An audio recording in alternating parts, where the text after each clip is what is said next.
아니에요. 하나님 나라는 여기 있다 저기 있다 할 게 아니라 네 마음 안에 있느니라라고 말한 거예요. 세계 복음화는 다른 데 있는 게 아니라 바로 저와 여러분, 선교사인 저와 여러분 안에 있단 말이에요. 이 사실을 직면해 보고 세상에 무슬림이 딴 데 있는 게 아니라 내가 무슬림이구나, 힌두교인이 딴 데 힌두가 아니라 다 신교를 믿는, 이것도 믿고 저것도 믿는 이 잡다한 내가 복음과 세상을 같이 붙들고 있는 이 자아의 이 비참한 이 실패를 인정하지 않고 어떻게든지 옛 자아 붙들고 이렇게 꾸며보고 저렇게 꾸미려고 하는 내가 바로 이게 힌두교인이구나, 다신교인이구나. 그리고 십자가 앞에 정직하게 서서 내 영혼의 비참함을 주님이 보여주실 때, 왜냐하면 해답이 하나님에게 있음을 알기 때문에, 그래야 직면할 수 있는 거예요.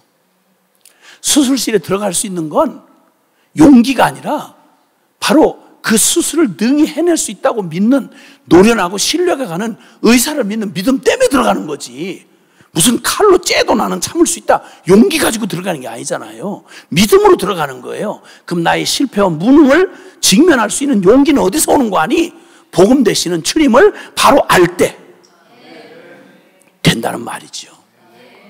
이게 혹시 나는 여기서 지금 얘기하는, 여기서 말하는 내가 기꺼이 나의 존재감이 덕지덕지 묻어있는 나의 명성, 나의 선교사라는 이름, 나의 모든 누리고 있는 관계, 내가 의지하고 있는 이 무엇, 이거 모든 걸 다 잃어버리고, 그리고 심지어는 내 마음 안에 혹시라도 묻어있을 여지가 있을까봐 배설물 똥같이 더럽게 여기서 다시 뒤돌아보고 싶지 않을 만큼 그리스도 예수를 알고 온전히 누리는데 방해가 됐다면, 그게 아무리 선하고 좋은 도구 역할을 했다 해도 그건 그냥 낡은 옷 벗어버리듯이 그냥 갖다 버리고 새 옷, 그리스도의 옷으로 새 옷을 입는, 이게 당연하고 마땅한 일인데, 내가 나를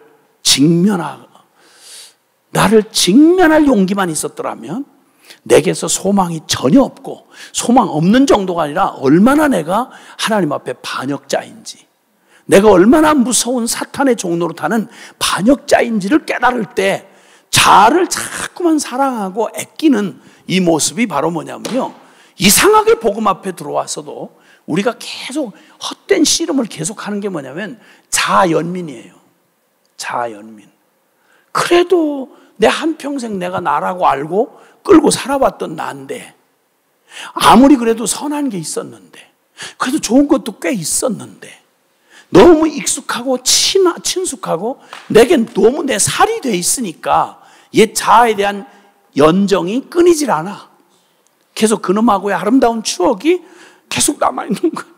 나쁜 놈, 도둑놈, 사기꾼인 줄 알겠는데 너무 아름다운 사람, 나한테 사랑 고백을 해주던 사람, 나한테 너무 잘해준 사람, 이 자아에 대한 이 태도가 이렇게 배설물처럼 여기고 그냥 완전히 진짜 다시 입에다 넣을 수 없을 만큼 그냥 역겨운 이런 존재로 해야 되는데, 이걸 그대로 받지를 아니하고 여전히 내게 대한 정리를 끊지 아니하는 옛 자아에 대한 이런 태도가 여전히 끈적끈적 남아있으면, 그리스도를 얻기 위해서 나의 모든 걸 가져가시는, 심지어는 자기 의라고 하는 욥의 자기 의조차 하나님 앞에 얼마나 역겨운 것인지를 깨닫게 하시려고 그 장구한 42장에 해당하는 욥기서가 기록이 됐잖아요.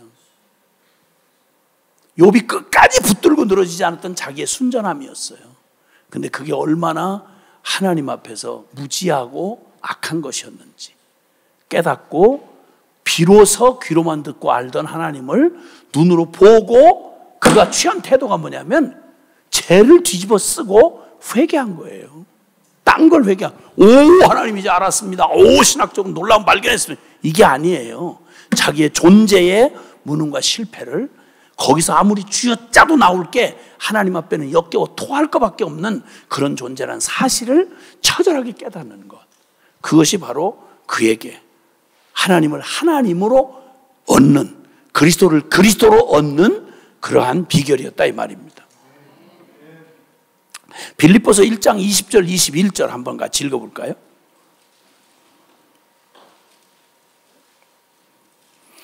시작.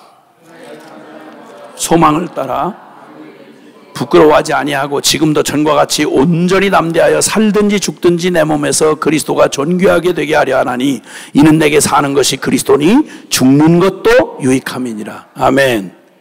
나의 간절한 기대와 소망이 사람들은 주의 일을 하면서도 내가 지금은 이렇게 고생하고 이렇게 존재감 없이 이러지만 나도 한번 언젠가 진짜 때깔나게 멋있게 사역하는 사람, 실력 있는 영성 있는 사람, 야 멋진 정말 통찰력을 가지고 있는 성경의 전문가 얘기했다면 정말 누가 따로 설명하지 않아도 열매가 팍팍 느껴지는 이러한 좀 승리하는 사역, 이런 걸 바라는데, 여기 지금 사도 바울은요 간절한 기대와 소망이 뭐였냐면 살든지 죽든지 내 몸에서, 나의 실제 삶에서 그리스도가 존귀되는 것. 그래서 그리스도가 존귀되기를 위해서 내가 살아서 존귀되든지 죽어서 존귀되든지 내가 어떤 취급을 받든지 어떤 위치에 있든지 무슨 역할을 하든지 내게 무슨 유익과 손해가 있든지 상관없이 오직 그 모든 것이 그리스도에게, 그 내 몸에서 그리스도가 존귀되는 거라면 난 죽는 것도 마다하지 않겠다. 내가 죽어서, 내 몸이 죽어서 그리스도가 내 몸 안에서 존귀될 수만 있다면 간절히 기대하고 고대하는 거다. 적극적으로 내가 어떤 위치, 어떤 취급, 어떤 정말 존재감이 느껴지지 않는 이런 것 때문에 우울하고, 이런 것 때문에 이런 역할, 나는 뭐야, 평생 하는데 나는 날마다 잊혀진 존재처럼 내 역할은 날마다 이게 뭐야, 날마다 따까리야? 나 이거 뭐 하라는 거야 이거는? 이런 쓴 마음이 있고 쓸쓸한 상처가 있고 진짜 육적이고 자아중심적인, 이게 적극적이든 소극적이든 똑같은 거거든요.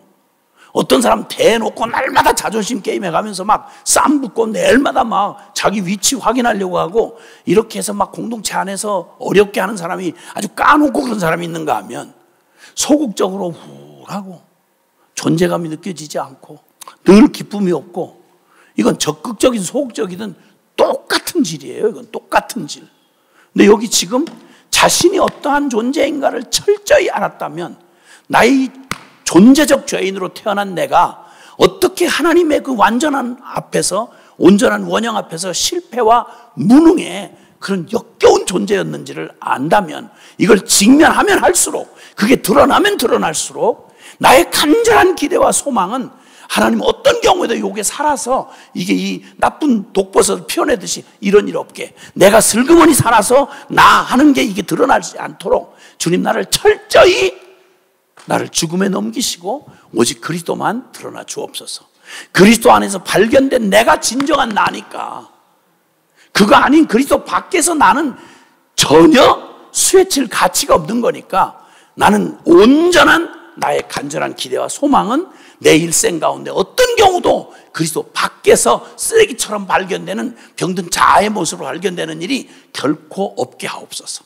살든지 죽든지 어떤 위치에 취급을 받든지 오직 내 몸에서 그리스도가 되는 일만 드러난다면, 노가다라면 노가다를 하겠고, 심부름하라면 심부름하겠고, 엎드려서 기라면 기겠고, 주님 어떤 취급을 받든지 나는 그리스도가 내 몸에서 존귀되는 그 일을 간절히 소망합니다. 이 사람에게 자신을 직면할 용기를 가졌던 사람은 바로 이런 사실을 고백하게 되는 거죠. 빌립보서 4장 11절 한번 볼까요? 11절에서 13절. 빌립보서 4장 11절에서 13절. 자, 시작. 내가 궁핍함으로 말하는 것이 아니라 어떤 형편에든지 나는 자족하기를 배웠노니 나는 비천에 처할 줄도 알고 풍부에 처할 줄도 알아. 모든 일 곧 배부름과 배고픔과 풍부와 궁핍에도 처할 줄 아는 일체의 비결을 배웠노라. 내게 능력 주시는 자 안에서 내가 모든 것을 할 수 있느니라. 어떤 형편에든지 자족하기를 배웠는데, 그러니까 내가 비천하든 풍부하든 배부르든 배고프든 풍부하든 궁핍하든 나는 내게 허락해 주신 그리스도 안에서 13절 내게 능력 주신 자 안에서 내가 모든 것을 할 수 있다. 나에게서 나올 아무것도 없는, 나는 내게서 나올 게 아무것도 없는, 나는 발광체가 아니잖아요. 그냥 이게 비치는 거잖아요. 반사하는 거잖아요. 내게 나라고 할 수 있는 모든 것은 그 원천이 주님에게 있다는 사실을 정확히 알고 내가 착각하고 살았던, 하나님 없이 나 하고 살았던 나의 진짜 이 실패와 이 무능을 바로 직면했다면 이제는 더 이상 허무한 나에게서 나를 찾지 아니하고 오직 나를 나되게 하신 바로 그분에게서 나를 어떤 처지에 두시든 비천에 주시든 비천하든 풍부하든 어디에 두셔도 일체의 비결을 배웠는데 그게 뭐냐? 난 내게 능력 주신 자 안에서 내가 모든 것을 할 수 있다. 나는 이런 위치 때문에, 나는 이런 역할 때문에, 나는 이런 기회가 안 와서 이런 타령을 하지 않는다.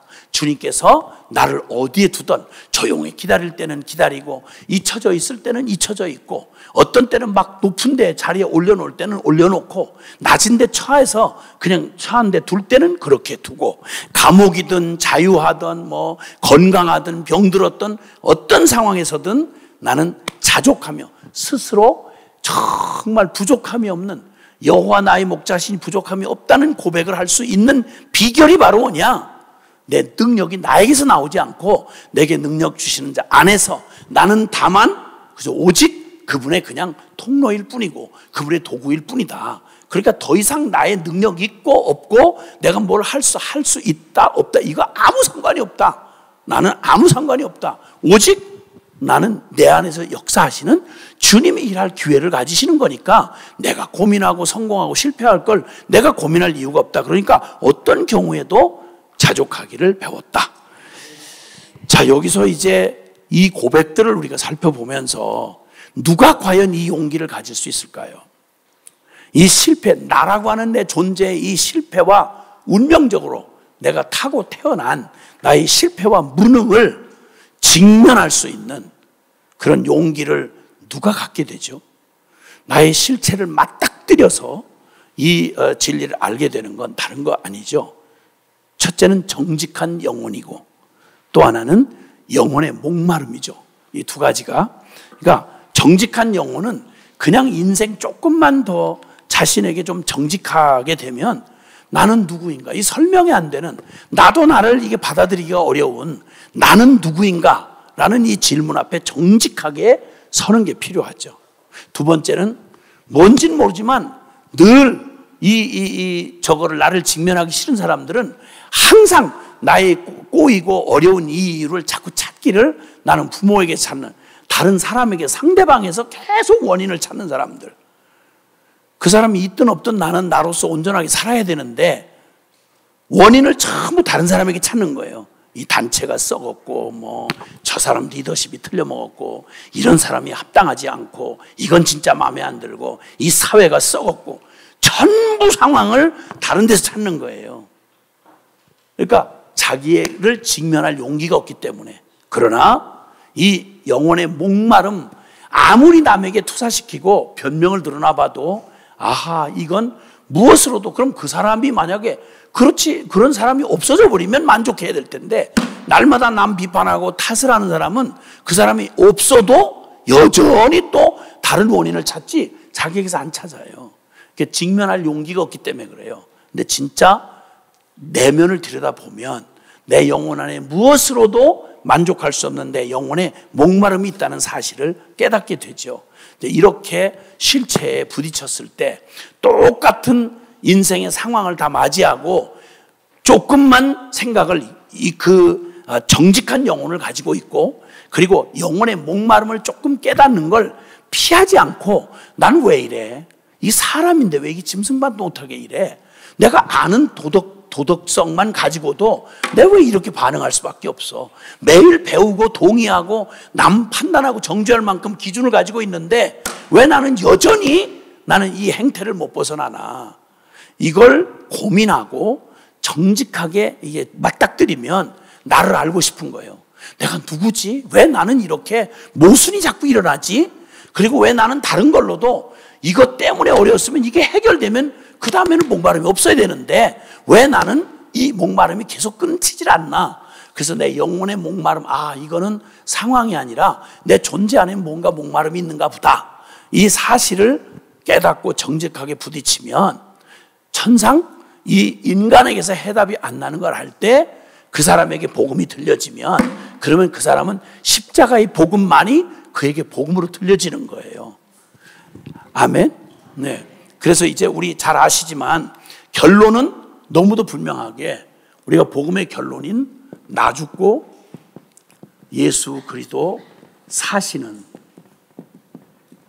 이 삶과 존재라는 사실을 인정하는 건데 잘 아시는 대로 갈라디아서 2장 20절 그리고 두 번째는 우리 로마서 14장 7절 9절 그리고 세 번째는 고린도 후서 5장 13절에서 17절 그 다음에 갈라디아서 6장 14절 우리 여기서 우리는 이 구절들을 너무 잘 알죠. 갈라디아서 2장 20절 내가 그리스도와 함께 같이 한번 해볼까요? 시작. 내가 그리스도와 함께 십자가에 못 박혔나니 그런즉 이제는 내가 산 것 아니요 오직 내 안에 그리스도께서 사신 것이라. 이제 내가 육체 가운데 사는 것은 나를 사랑하사 나를 위하여 자기 자신을 버리신 하나님의 아들을 믿는 믿음 안에서 사는 것이라. 아멘. 로마서 14장 7절에서 9절에도 우리 중에 누구든지 자기를 위하여 사는 자가 없고 자기를 위하여 죽는 자도 없다. 우리가 살아도 주를 위하여 살고 죽어도 주를 위하여 죽나니 그러므로 사나 죽으나 우리가 주의 것이로다. 이를 위하여 그리스도께서 죽었다가 다시 살아나셨으니 곧 죽은 자와 산 자의 주가 되려 하심이라. 아멘. 고린도후서 5장 13절에도 우리 늘 잘 아시는 말씀이지만 고린도후서 5장 13절에도 우리가 많은 미쳤어도 하나님을 위한 거고 정신이 온전해도 너희를 위한 것이다. 그리스도의 사랑이 우리를 강권하신다. 우리가 생각하건대 한 사람이 모든 사람을 대신하여 죽었은즉 모든 사람이 죽은 것이라. 그가 모든 사람을 대신하여 죽으심은 살아있는 자들로 하여금 다시는 그들 자신을 위하여 살지 않고 오직 그들을 대신하여 죽었다가 다시 살아난 신이를 위하여 살게 하려 함이라. 여러분 이제 이미 우리는 복음학교를 다 총체적인 복음 앞에 서신 분들이기 때문에 잘 아시는 내용입니다만은 여기서 나 죽고라고 말할 때 이 복음을 얘기하면서도요 이 복음의 실체 회개해야 될 나 회개를 한다라는 말부터 시작해서 자기를 부인하는 얘기까지 이르러서 사실 복음의 내용 핵심 내용은 앞서 말한 나의 이 존재적 실패와 무능일 수밖에 없는 나의 존재가 죄곧 나요 나곧 죄 그리고 하나님과는 완전한 반역인 사탄 플러스 죄 플러스 병든 자 나라고 하는 이 실체에 대한 비밀 내가 과연 누군가 이 실패와 무능을 직면해서 정직하게 들여다볼 때 우리는 죄인이라는 말을 감상적으로 이해하지 않습니다. 내가 이 죄인이라는 말이 죄인인 나는 무섭게도 병든 자의 실체로 존재하는 난데 여기서 나올 수 있는 선한 게 하나도 없는 거예요. 그러니까 이걸 정직하게 복음 안에서 직면하면 병든 자에서 보이는 게 죄밖에 없고요. 이 죄를 보다 보면 사탄이 보이는 거예요. 병든 자와 죄와 사탄이 완벽한 하나를 이루어서 그게 실패와 무능을 가져올 수밖에 없는 나라고 하는 존재, 이 사실인 것을 이거는 다른 개선이나 다른 어떤 그 대안이 없고 여기 앞에서 계속 말한 대로 지금 정말 나의 무능, 실패와 무능의 나를 직면하고 나면 날마다 죽는 걸 자랑하는 나의 자랑은 날마다 내가 죽는다. 그럼 내가 크게 기뻐하는 건 나의 약함을 기뻐한다. 왜? 내가 약할 그때에 주님의 강함이 나타나기 때문이다. 아멘. 나는 마음의 사형 선고를 받았다. 그것을 사형 선고받아서 난 낙심했다 이게 아니고 사형 선고를 받은 것은 다시는 어떤 경우에도 나를 의지하지 않고 죽은 자를 다시 살리시는 오직 하나님만 의뢰하게 하려 하심이라. 그러니까 쾌재를 부르는 거예요. 마음의 사형 선고를 받고 나서 우울증에 빠지든지 막 완전히 코를 빠뜨리고 뭐 사역이고 나발이고 난 이제 완전히 번아웃 됐습니다. 이게 아니고 마음의 사형 선고 받고야 비로소 와 추록하는 성도처럼 추록하는 사람처럼 난 이제 해방이다, 사면 받았다, 이렇게 기뻐할 수 있는 영적 기쁨.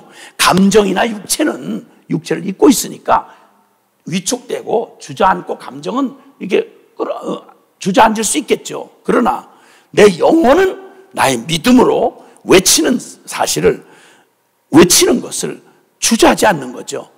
모든 걸 잃어버리고 배설물로 여기며 오직 하나 내가 이 모든 걸 통해서, 다른 걸 다 잃는 이걸 통해서 그리스도를 얻게 되었다, 그분을 발견하게 됐다, 그러면 나는 기뻐하고 기뻐하리라. 이런 외침 말이죠. 살든지 죽든지 내 몸에서 그리스도가 존귀된다면 그게 바로 내 인생의 목적이고 그것이 바로 그리스도 안에서 발견된 나의 진정한 회복이다.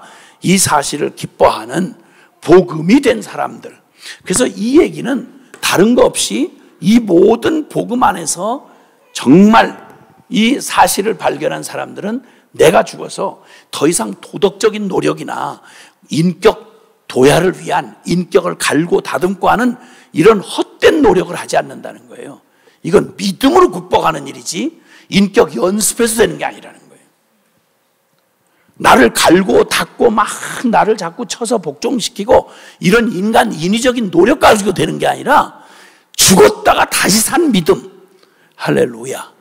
죽었다가 다시 산 믿음. 그러니까 더 이상 나에 대해서는 변명도 하지 말고, 그리고 막 시나리오 쓰지 말고 분명하고 정확하게 아야 배척하고 증오하고 나의 병든 자아에 대한 것은 아무리 나에게 위안을 주는 것 같은 그럴듯한 명분이 있어도 절대 나를 변명하거나 꾸미거나 나를 자꾸 연민하거나 이런 짓 하지 말고 죽음에 쳐넘기란 말이에요. 십자가의 죽은 나의 병든 자아의 실체를 주님과 똑같이 동의하고 내 이 병든 자아를 증오하십니까? 오케이, 저도 증오합니다. 이거 더럽게 여기십니까? 나도 더럽게 여깁니다. 변명하지 않겠습니다.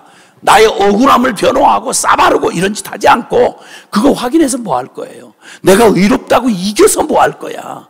이건 옛날 얘기고 복음 만나기 전에 나의 실체를 진정으로 직면하고 나면 나의 썩은 세속적 인본적 가치에 대해서 그건 정한다. 그래서 제가 그 만났던 이 메시지를 전했던 대상이었던 목회자 세미나 때 가서 이런 얘기를 했어요. 제가 40년 동안 이렇게 여러 부류의 분들을 만나서 복음을 전하면서 내가 여기 교회를 다니면서 본 것 중에서 부목사님이나 전도사나 쉽게 말하면 다들 경험하셨을 텐데 대부분 담임 목사들이었어요. 근데 이렇게 얘기했죠.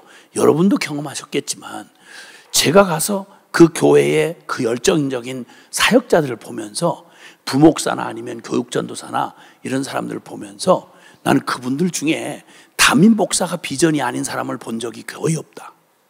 모든 부교역자들은 임시로 요거 잠깐 통과 의례야. 주일학교, 중고등부 뭐 이런 청년사역 이런 걸 하는데 그걸 자기의 부르심으로 몇 년을 하냐가 중요한 게 아니라 부르심으로 그 긍지를 당회장 된 거하고 전혀 못지않는 부르심을 받은 영광으로 알고 그 자리를 순종하는 사람을 내가 거의 본 적이 없다. 모든 사람의 꿈은 담임 목사가 꿈이더라. 어떻게 주의 종의 꿈이 고작해서 담임 목사냐? 담임 목사가 뭔데 그렇게 담임 목사가 되고 싶었냐? 그거 고민해 봤냐? 왜 전부 주의 일을 하면서도 주님의 종이라고 하는데 전부 리더가 돼야 되냐? 왜 전부 대표가 돼야 되냐? 이게 어떻게 우리의 꿈이냐? 그리고 그렇게 안 되면 왜 우울하냐? 왜 자존감이 없냐? 이게 도대체 정상이냐? 하나님 없는 우리, 이 두려움에 빠져 있었던 우리의 실체를 모르는 인간적인 요게 이생밖에 없고 나밖에 없는 인생이라면, 그와 같은 인생이라면 그 말이 다 맞다. 근데 어떻게 복음을 만나고 나서 하늘나라가 내 나라가 됐고 나의 영원한 주님이 예수 그리스도가 왕인데 섬기는 종이 돼서 섬기는 왕이라고 우리에게 보여주셨고, 너희 발을 씻기는 것처럼 나는 너희를 생명 내주어서 너희를 섬기러 왔다. 쓰레기를 평생 치우는 사람이 우울증에 걸린다? 예수님 사역이 굉장히 영광스러운 사역이 아니고 저와 여러분의 죄 쓰레기 평생 담당하시다가 죄 쓰레기 뒤집어 쓰시고 그 죄값으로 뻘거벗기고 죽임당한 게 예수님의 거룩하다고 우리를 위한 사역이라고 그러니까 그렇지, 쓰레기 중에 가장 더럽고 역겨운 쓰레기. 여러분, 쓰레기 중에도 그냥 쓰레기하고요, 병원에서 나오는 수술하고 피고름 따내고 이런 쓰레기, 이거는 특수 쓰레기예요.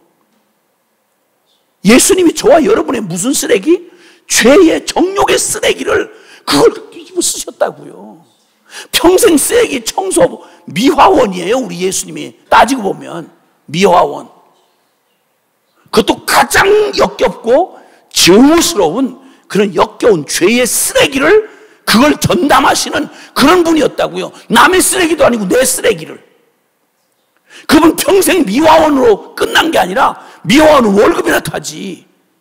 예수님은 그 값으로 나중에는 다 치우고 평생 섬기다가 그 값으로 죄값마저 뒤집어 쓰레기만 치운 게 아니라 그 죄값을 다 뒤집어 쓰고 완전히 뻘거벗겨 하나님에게 버림받으면서 그리고 죽임을 당하셨다고. 그게 그 우리가 믿는 주라고 말하는 예수님이라고. 그 복음을 전하는 게 선교사라고. 그게 목사라고.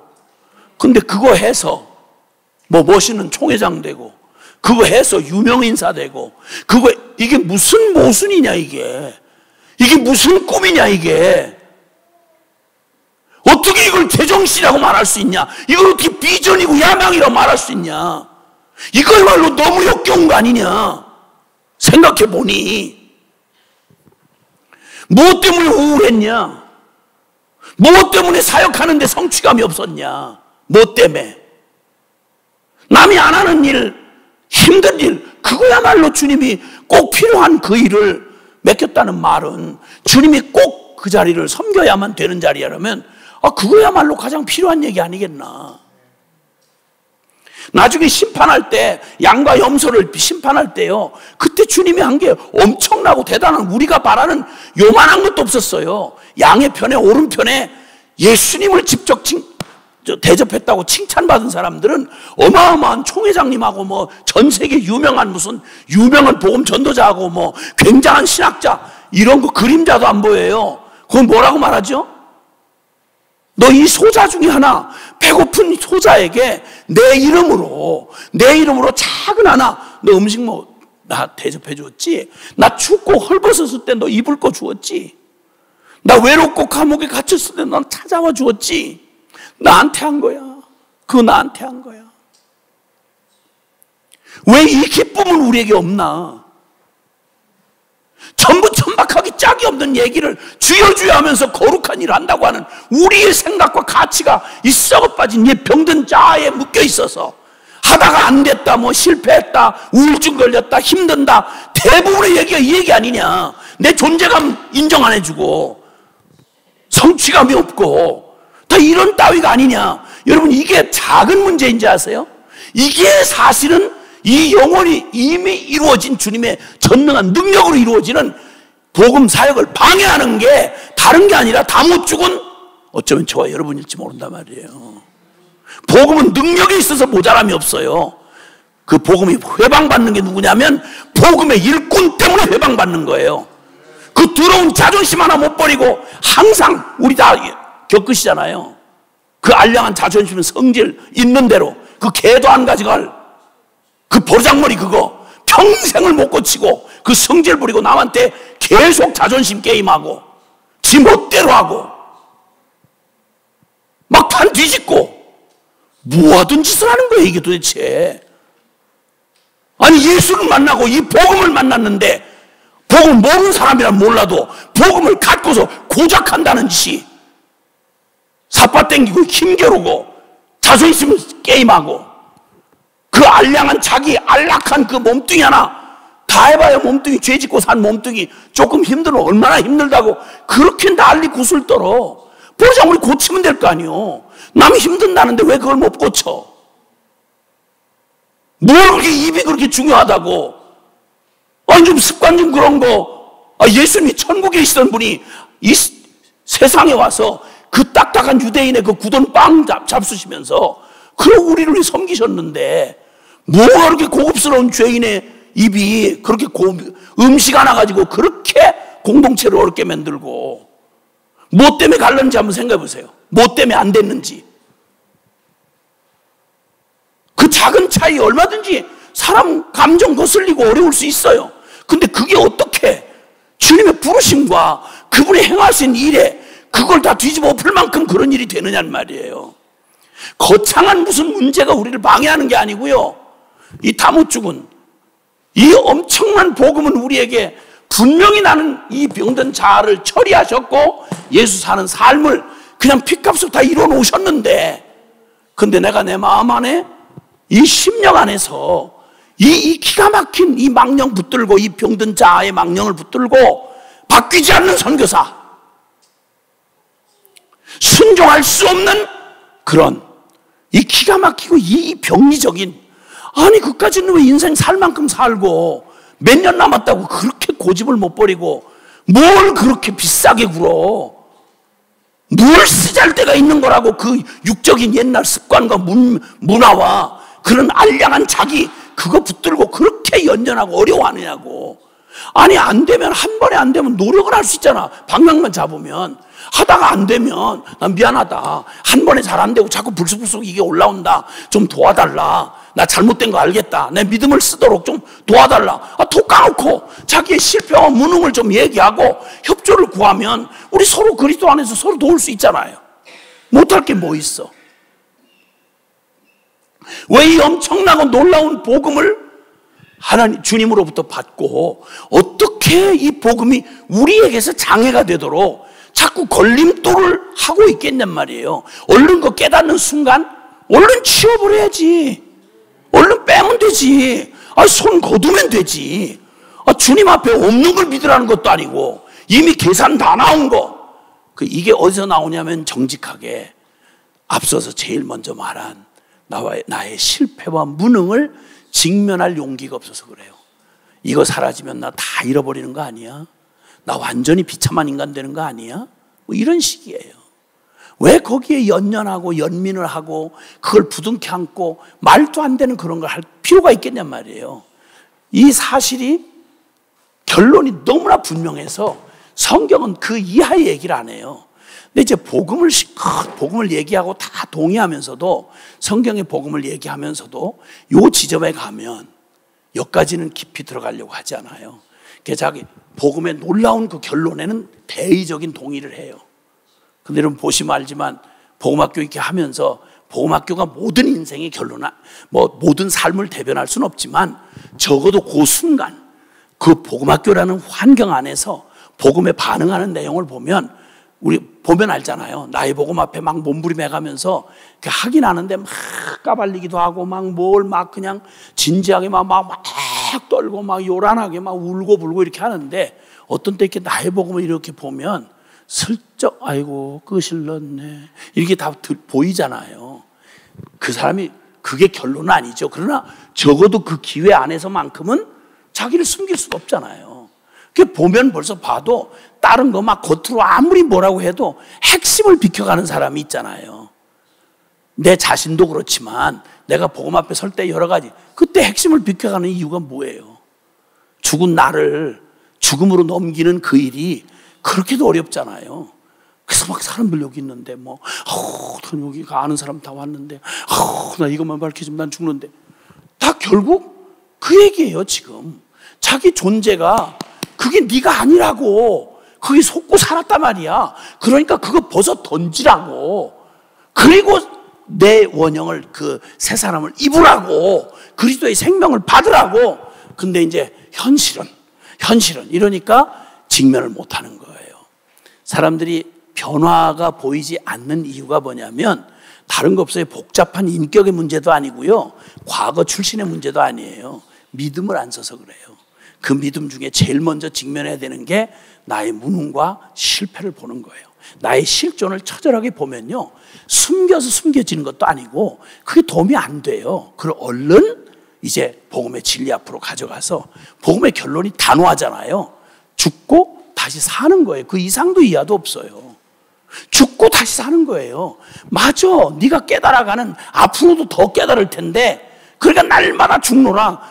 앞으로 계속 깨달아갈 텐데, 진리가 그래서 이 결론이구나. 죽어야 사는 거구나. 이거를 그냥 헷갈리지 않도록 매일매일 확인할 수 있는 기회를 매일 주님이 허락해 주신다고요. 그럼 그때마다 기뻐서, 맞아요, 그래서 주님이 이 복음 주셨군요. 아, 나는 나의 약함을 자랑합니다. 나의 이 병든 자아가 드러날수록 나는 자랑합니다. 왜냐하면 그런 나를 주님이 새 생명으로 구원해 주셨으니까 내 믿음 쓰는 건 복잡하지 않아요. 나 죽고 예수 사는 것만 취하면, 그게 인격의 문제든 습관의 문제든 공동체 무슨 뭐 사역의 문제든 어떤 경우도 상관없다고요. 감정에 속지 않고, 그리고 나의 어떤 무능과 뭐 실패와 이런 거에 연연하지 않는 거예요. 난 당연히 실패하거들랑 그건 당연히 실패했어야 되는 거예요. 원래가 내가 실패할 수밖에 없는 존재예요. 그런데 실패에도 불구하고 나에게 기회를 주시고 그 중에 또 하나라도 내가 순종해서 믿음을 썼더니 주님이 일하시는 걸, 나는 실패야 맞는데 그 실패터에 내 실패로 끝나질 않고 주님이 그걸 합력해서 주님이 이루시는 그 일을 보면 말 그대로 주님이 하셨다는 말을 기쁨으로 할 수 있는 거예요. 나는 원래 그런 성품도 안 되고 나는 그럴 능력도 없어. 그런데 주님이, 그런 내가 믿음으로, 이 십자가의 믿음으로 내가 순종을 선택했더니 주님께서 그 어설픈 실패와 연약함조차 주님이 그분께서 쓰시는 도구로 삼으셔서 그분이 행하신 일을 드러내고, 나는 남에게 망신을 당하지만 그래도 믿음으로 순종한 나를 통해 내 망신당하고 실패한 그걸 통해서 그걸 결말로 삼지 않고 하나님이 그걸 선으로, 악을 선으로 바꾸시고 실패를 주님께서 성공으로 바꾸시는 주님의 일이 나타날 때 그게 진짜 간증이에요. 내게 능력 주셔, 내가 멋지게 이렇게 했는데 내가 막 영광을 받았습니다. 이게 간증이 아니고, 나는 원래 불가능한데 내가 한 대로 했으면 망했어야 되는데 주님이 나의 그 한 가닥 믿음을 보시고 이런 실패하고 무능한 나를 통해 하나님 그분을 나타냈으니 할렐루야입니다. 이렇게 고백할 수가 있을 때 우린 더 이상 성공과 실패에 매이지 않고요. 주님 우리한테 성공하라고 말한 적 없잖아요. 성공하라고 말한 적 없어요. 순종하라고 하셨지. 순종만 하면 되는 거예요. 그러면 그 다음에 결과는 주님이 다 책임져 주시는 거니까 이제 더 이상 성공과 실패에 전전긍긍하면 쫄리고 달려갈 건 없다는 말입니다. 주님께서 이제 놀라운 일을 이루시고 주님 안에서 이 진리를 깨닫게 하셔서, 주님 말씀하잖아요. 그 로마서의 결론, 그래서 이 총체적 복음을 통해서 우리는 로마서와 그리고 에베소서에서 우리가 발견하게 된 총체적 복음, 이 총체적 복음이 우리 안에 모든 의문을 깨트리고, 그리고 주님께서 정말 나를, 내 존재적 이 불가능한 실패와 무능한 나를 진짜 이 총체적 복음 앞에서 정면으로 직면하고, 그리고 이제 나 죽고 내 안에 예수 그리스도가 사시는 이 신비한 복음에 대해서 우리 잘 아는 말씀이지만 로마서 6장 6절에서 한번 10절 한번 보십시다. 로마서 6장 6절에서 10절. 로마서 6장 6절에서 10절 시작. 우리가 알거니와 우리 옛사람이 예수와 함께 십자가에 못 박힌 것은 죄의 몸이 죽어 다시는 우리가 죄에게 종노릇하지 아니하려 함이니 죄에서 벗어나 의롭다 하심을 얻었습니다. 만일 우리가 그리스도와 함께 죽었으면 또한 그와 함께 살 줄을 믿었노니 이는 그리스도께서 죽은 자 가운데 살아나셨음에 다시 죽지 아니하시고 사망이 다시 그를 주장하지 못할 줄을 알미로라. 그가 죽으심은 죄에 대하여 단번에 죽으심이요 그가 살아계심은 하나님께 대하여 살아계심이니. 아멘. 주님께서 이루신 복음 안에서 이 놀랍게도 복음의 그 대전제를 생각하시면서 하나님은 더 이상 누구에게도 영향받지 않으시고 주님은 완전히 이루실 하나님의 뜻을 계시하셨고, 그 주님의 뜻 안에서 하나님 나라의 부흥과 선교 완성은 반드시 그분의 때에 그분의 방법으로 확실히 이루어질 건 정해져 있습니다. 아멘. 그리고 그 일을 어떻게 그리스도 예수 안에서 만유가 통일되고 그리스도 예수 안에서 모든 것이 하나님 이 그리스도 예수 안에서 완전하게 주님 그 예수께 붙잡혀서 모든 만물을 회복하시고 원래 창조하셨던 그 원래 본래대로 구원을 이루시고 심판을 이루시고 최종 영광의 승리를 주실 것에 대한 성경은 완벽한 역사의 드라마를 정확하게 정해 놓으셨고 그 일을 때를 따라 이루어 오시던 중에 그 가장 핵심이 되는 예수를 그리스도로 하나님의 아들이신 그분을 우리 안에 역사 속에 보내심으로 복음은 이제 모든 복음의 약속은 실제가 되었습니다. 그 실제가 된 복음을 놀랍게도 이젠 증인된 우리를 통해서 그 교회된 우리를 통해서 그 일을 이루시는 하나님의 영원한 계획을 우리 안에 펼쳐 보여주셨고 그 일에 우리가 초대를 받아서 주님의 인도하심을 받아서 여기까지 와서 이 동일한 고백을 이 이루신 복음을 로마서 6장이 선포하시는데 죄에 대하여 죽은 우리의 옛사람이 죄에 대하여 죽고 그리고 그리스도 예수 안에서 하나님께 대해서는 원형의 생명으로 오직 믿음으로 살아가는 삶을 펼쳐 놓으셨다. 그러니까 우리 늘 복음학교에서 말하는 대로 여기고 드리고 계속 신뢰하는 것. 그래서 이젠 내 자신을 죄에 대하여는 죽은 자요 그리스도 예수 안에서 하나님께 대하여는 산 자로 여길지어다. 그리고 자신을 기쁘게 불의의 병기로 줄이지 말고 의의 무기로 주님 앞에 온전히 드려서 이제는 내가 아니요 내 안에 그리스도가 사시는 삶을 온전히 드리고 계속 신뢰하라. 자, 이 약속의 말씀을 받고요. 지금까지 얘기한 이 내용이 늘 들으셨겠지만 함께 복음 앞에 서실 때 들으셨지만 이게 다 기억에 남지는 않으실 것 같고요. 근데 이 놀라운 주님의 이 복음을 저희가 깨닫고 하나님 앞에서 도저히 이렇게도 저렇게도 이게 도저히 실제가 될 수 없었던 우리의 한계 앞에 계속 자존심 게임하고 치우다 세미나다 뭐다 다 해봐도 조기의 순회 선교단 공동체가 그것 때문에 망하는 다른 거 다 있는데 다 아는데 그런데 안 변하는 우리 때문에 절망하고 복음은 진리는 사실인데 현실적으로 우리에게는 실제가 될 수 없나 보다. 이렇게 치열한 고민과 절망 끝에 공동체 자체가 사형 선고를 받고 그리고 이젠 끝났구나 하는 종을 땅 치고 그리고 다 끝내기로 결론을 낸 바로 사형 집행이 된 그 자리에서 살고 싶어서 이 사역과 이 단체로는 공동체로는 끝났지만 그러나 각자는 이대로 실패하고 끝나면 이 복음 앞에서 우린 지옥밖에 없으니까 이건 아니다. 그러니 해답은 알고 헤어지자. 그래서 찾고 찾아서 몸부림쳐다가 그래서 만난 게 저희가 복음학교에서 우린 로마서와 에베소서를 중심한 총체적 복음을 주님 앞에 이제 부딪히는 계기가 됐죠. 그래서 왜 이건 믿는데 이게 안 되냐? 이건 동의하는데 왜 이건 받아들이기가 어렵냐? 숱한 우리 자신을 부자 관원처럼 기묘하게 숨어있던 우리의 자신의 실체를 병든 자아의 실체를 그때 발견했고요. 헛된 싸움, 관계 훈련이다, 네가 바뀌어야 된다, 이 구조가 바뀌어야 된다, 이 난리를 치던 모든 방법으로 애를 쓰던 우리의 최선이 끝이 나고 그리고 이제 이건 믿음으로만 되는 거구나 이렇게 해서 살아있는 실제 믿음을 경험하기 위해서 실제 믿음 늘 복음학교에서 도전하는 게 복음이 당신에게 실제냐 이건 늘 도전했잖아요. 그죠? 근데 이 왜 실제가 안 되는가 이 실제가 안 되는 이유를 다른 데서 자꾸 찾으려고 했던 저희가 모든 노력과 그 모든 것이 실패하고 무능이라고 하는 사실이 깨달아졌을 때 그때 복음으로 다시 돌아가서 정말 복음이 이게 완전한 거냐 완전한 거면 이게 이렇게 믿는 여부에 따라서 이렇게 흔들리면 이거 누가 실제가 될 사람이 있겠는가 그래서 치열한 고민 끝에 저희가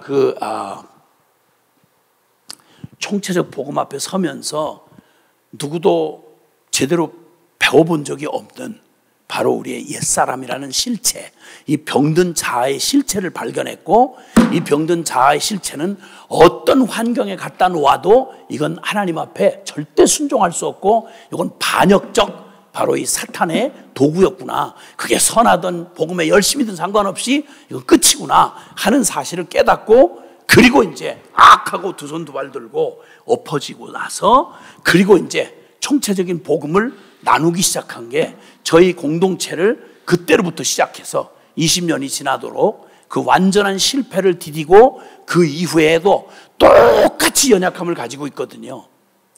똑같은 문제가 사람 사는데 왜 안 일어나겠어요? 성격의 갈등, 출신 배경의 갈등, 교리적 갈등, 수많은 게 있을 수 있지만 전에는 다른 걸 다 복음에 동의하고도 이것 때문에, 이 문제 때문에 깨졌어요. 안 돼요. 그런데 지금은 그 문제가 다 있을지라도 이 복음의 결론 앞에 믿음을 쓰니까, 그러니까 벌써 깨졌어야 되는 공동체가 지금 존재하고 20년이 넘도록 존재할 수 있었던 건 딱 하나예요. 어떤 리더십도 아니고 무슨 대단한 무슨 방법도 아니고 특별한 인격을 가진 사람들이 있는 것도 아니고 똑같이 제한적이고 똑같이 연약하고 비실비실하고 별 볼 일 없는데, 그런데 이 믿음을 쓰면 안 돼. 그것 때문에 안 되던 게 그럼에도 불구하고 가능한 기적을 보게 해주셨어요. 이제 그걸 겪으면서요, 저희가 이 믿음이 실제가 되는, 복음은 영원히 변함이 없죠. 그래서 복음을 온전히 듣고 깨달아야 되는 건 이 전제는 다른 대안이 없어요. 이 복음은 정확하게 듣고 바르게 이 복음 앞에 서야 돼요. 근데 이 정확한 복음을 알고 나서도 우리가 이 복음이 실제가 되려면 실제하는 믿음, 여기고 드리고 신뢰하는 이 믿음이 되기 위해서 3대 정신이라고 하는 걸, 3대 정신이라는 걸 우리가 정리해 보니까 믿음이 실제가 되려면 이런 요소가 분명히 있어야 되는구나. 그 첫 번째가 절대 믿음이에요. 절대 믿음. 그러니까 이 절대 믿음이란 근거는 대전제. 이건 우리의 어떤 여부에 따라서 흔들리는 내용이 아니라 하나님이 하나님 되신과 그분이 이뤄놓으신 복음의 진리는 영원히 누가 믿든 안 믿든 그 사실이고 진리다 이 말이에요. 그래서 진리를 내 감정보다, 내 체험보다, 우리의 상황보다 가장 실제가 바로 뭐냐면 바로 이 대전제, 진리가 결론이 되게 하라. 아멘. 그리고 이 절대 믿음 안에서 저희는 말 그대로 우리가 날마다 우리를 두렵게 하고 현실에 목을 매는 그 문제가 다름이 아니고, 근데 이게 벌써 10시 반이네. 주여. 이게 참 나도 인간인데 참 진짜 인간도 아니라는 생각이 듭니다. 이걸 좀 어떻게 이걸 진짜 이 중요한 이 요셉의 창고 이게 선교 대회인데, 이걸 그냥 간단하게 인사 오프닝 무슨 메시지 하듯이 이렇게 할 수 없어서 부탁받은 자체가 어마어마한 부담이었습니다. 이 선교사님들이 다들 나름대로 그냥 산전수전 공중전 다 치르고 왔는데, 근데 이분들이 알 거 다 알고 다 복음 나누시고 다 이런 분인데 뭔 얘기를 해서 새로운 얘기를 또 할 건가? 이게 새로운 얘기가 아니라 늘 변함없는 진리가 얘기돼야 되긴 하는데, 진짜 우리에게 하실 일이 그냥 이게 또 그냥 의례로 지나가서는 안 되는데, 근데 항상 제가 어려운 게 이게 주제는 이렇게 하면서 시간을 현실에 맞춰서 끝내야 된다. 이게 힘들고 안 힘든 건 자체에 두고, 이 얘기를 하여튼 이걸 참 이 쌈박하게 이 시간 안에 멋있게 정확하게 듣는 분도 완벽하게 준비된 채로 아다리가 딱 맞아가지고 주님이 역사하셨습니다. 이렇게 9시에 딱 끝냈더라면 이미지 좋고 진짜 너무너무 분위기가 좋았을 텐데, 이 중에 누군가가 너무 악한 사람이 있는 거예요. 이 한 영혼을 포기할 수 없는 주님께서 이렇게 해서 그냥 다 준비되고 안 들어도 되는 사람을 같이 이 고생을 하게 하시는 우리 하나님은 진짜 사랑이셔. 그 사람 하나만 나머지 공부를 하면 얼마나 어렵겠어요. 그러니까 모두를 다 이 강사 하나가 실수하고 나머지가 다 그 사람과 함께 그냥 플러스 알파로 이렇게 은혜를 받도록 그 사람 하나를 위해서 지금 이렇게 하시는 이런 일이라는 사실이 거의 확실한 것 같아요. 그러니까 길게 한 건 내 책임이 아니고 여기 반드시 어떤 사람 한 사람, 그 사람이 책임이에요. 그 사람 누군지 알려고 하지 마세요. 하여튼 그 사람 때문에 우리 모두가 희생한다는 것만 생각하면 즐거이 우리가 희생을 하실 수 있지 않겠나 이런 생각이 드는데, 근데 요 마지막 마무리는 해야 될 거 아니겠어요? 안 해도 돼요? 해야 되겠죠? 조금 더 하는 걸 그럼 좀 용납해 주실 수 있겠어요? 너무 감사해요, 진짜. 너무 감사해요. 한 사람을 위해서 모두가 이렇게 희생한다는 게 난 너무 감동이 돼요. 근데 그게 만약 나라면 그러면 여러분 모두에게 빚진 사람이 되는 거죠. 그러니까 알려고 하지 마세요. 알려고 하지 말고. 그래서 요 3대 정신을 정의를 하게 됐는데 여기에 걸려 넘어지더라고요. 이 복음에 감격을 하고도 이 복음이 실제가 되는 과정에 삶에서 이렇게 하려고 할 때 공동체는 그냥 사람을 그냥 두지 않잖아요. 어떻게든지 삶이 부닥치고 생활하는 것만도 부딪히는데 저희는 사역 공동체거든요. 생활도 같이 하지 사역도 같이 하지. 그러면 부부만 해도요, 생활에서만 부딪히는 것만 하고도 그리고도 사느니 못 사느니 그러잖아요. 생활로만 부딪히고 직장은 다 남편 직장 가고 아내는 살림만 하는데도 그런데도 어려워서 사느니 못 사느니 그런단 말이에요. 그만큼 사는 걸 맞추는 것도 어려운 거예요. 근데 일의 성격 스타일은요 진짜 어려워요. 부부는 가급적 같은 일을 안 하는 게 제일 좋은데 저희 공동체는 같이 해야 되는 거예요. 출퇴근이 없이 같이 해야 되는 거예요. 그 일을 할 때는 성질나서 못 견디게 진짜. 그래서 아예 무슨 일을 할 때 저는 저희 집사람하고 절대 같이 동선이 겹치지 않게, 그러니까 살림 정리하는 문제에 대해서는 철저하게 놔도 돈 타치, 절대 타치 안 해요. 어쩌다가 뭘 좀 이렇게 하고 나도 미안해서 뭐 일이라도 한번 하는 흉내를 내려고 이렇게 끼려고 그러면 사람들이 나를 막 무력으로 밀어내요. 왜냐하면 어쩌다가 경험한 바 정확하지도 않은 걸 가지고 한마디 찍 하면 그걸 들어주지 않을 수도 없고 듣자니 맞지도 않고, 그러니까 제발 좀 가만히 있는 게 돕는 거다 이래가지고 사람이 좀 약간 쓸쓸한 마음을 지울 수가 없어요. 그러니까 가서 얼찐거리면 벌써 강제로 막 힘으로, 이제는 힘으로 안 당해지니까 젊은 날 같으면 혈기라도 부려가지고 팔을 꺾든지 외치든지 이렇게 할 텐데 차마 그렇게 할 수는 없고 거의 강제로 떠밀려요.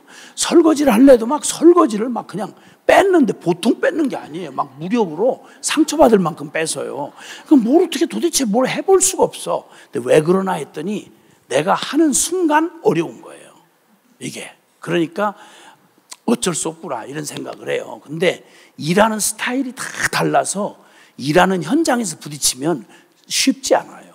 쉽지 않아. 똑같은 일인데 뭐 음식 만드는 것부터 시작해서 청소하는 것부터 시작해서 같을 게 없어요. 그러니까 그럴 때는 질서를 딱 정해놔서 마음에 들든 안 들든 누군가가 책임을 지고 그 사람의 말에 시원찮아도 들어주는 걸로 질서를 잡아놓으면 훨씬 쉬워요. 근데 어쨌든 그렇게 해서 이런 복합적인, 거기다 애까지 키우죠. 애들이 다 나이가 다 다르죠. 거기다 허락되는 게 다 다르죠. 이러니까 보통 일이 아닌 거예요. 근데 이런 있을 수 없는 공동체가 이게 지금까지 깨지지 않고 존재했다는 그 비결을 물으라면 다른 거 없어요.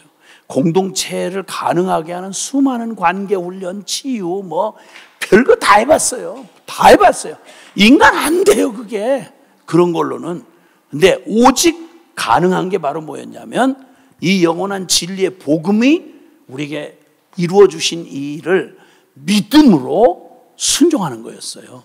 그러니까 이 믿음이 관건이었는데 복음에는 오직 하나님의 의가 나타났는데 그 의는 믿음에서 믿음에 이르게 한다.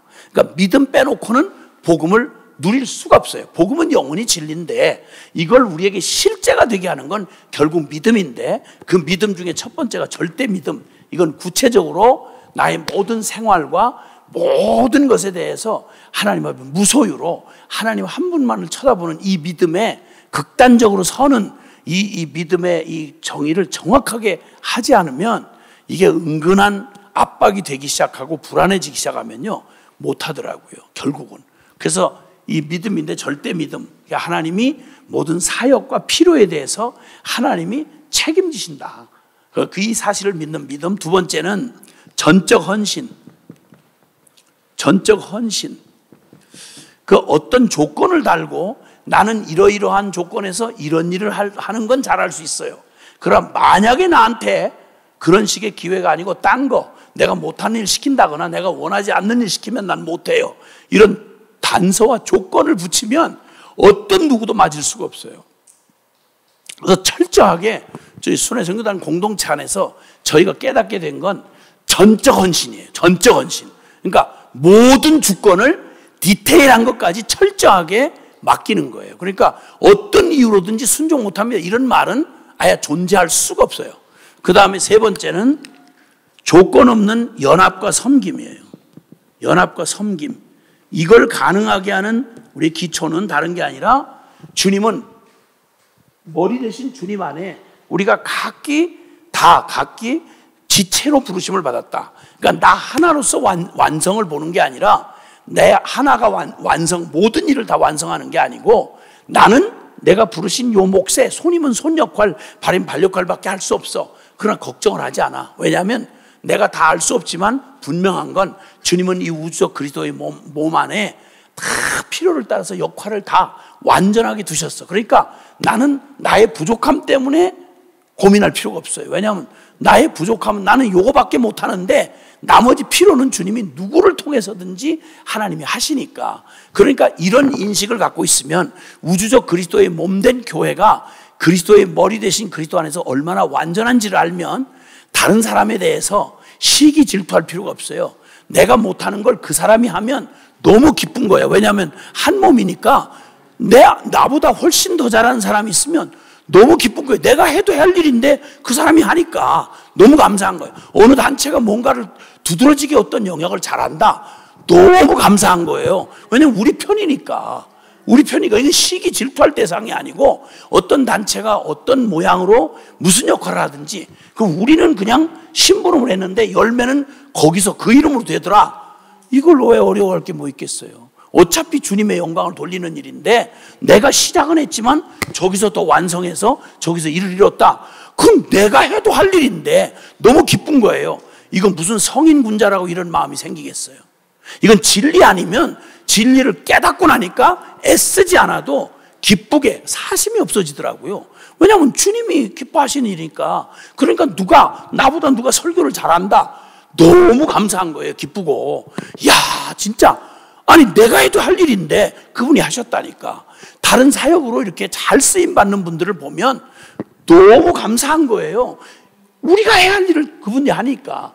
그러고 보니까 아하, 나는 작다, 나는 뭐가 못한다, 이게 절대 문제가 될 수가 없는 게 몸뚱이에 다 크고 유명하고 빛나는 것만 있는 게 아니잖아요. 새끼 발톱도 있고 새끼손가락도 있고 다 보이지 않는 지체도 있고. 근데 이 모든 것을 꼭 있어야 될 그 자리에 주님이 나를 그 위치에 하게 하시니까 나는 나의 부르신 자리에서 내 위치에서 내게 주신 바로 이 상황에서 나에게 주신 걸 꼭 요걸 위해 태어난 것처럼 전심으로 섬기기만 하면 나는 단 하나야. 요거 순종만 하면 하나님이 이걸 통해서 가장 아름다운 하나님의 일을 완벽하게 이루신다는 이 진리의 믿음을 가지고 있으니까 뭐 비교하고 시기하고 불평하고 뭐 경쟁하고 이럴 일이 없는 거예요. 이럴 일이 없는 거예요. 누구라도 감사한 거예요.